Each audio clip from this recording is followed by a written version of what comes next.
ก็มาขัดตั้งมันมาโทษทำการมาตั้งโทษทำมันไป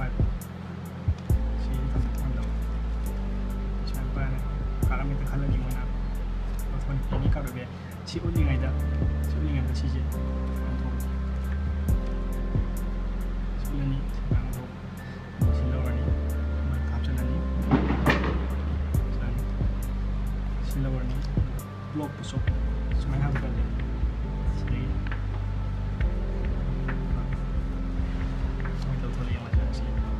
ี้ที่องค์ทุกข์ชี้องค์ทุกข์เป็นมาตั้งชี้ก็ตัวมวยตัวนี้ไงตัวมวยชี้ยิงไงตัวนั้นองค์ทุกข์เราชี้องค์ทุกข์ทำแบบนี้อันนี้ชุดนั้นชี้ฮาร์ปด์ชี้พลาสตัวเดียวเลยฮาร์ปด์ชี้ลงไปก็สมัยเป็นยังไงสมัยอันดูก็ชี้อุลมตุ้งเด้อชี้สมัยเนี่ยชี้ได้ยินตัวเดียวสมัยนี้บล็อกสมัยห้าตัวแบบนี้ก็ตัวมวยตัวคนละอย่างนี้เรื่องนั้นจะรวยยังรวยยังไม่ชี้ยิงไงชี้ตัวทุกข์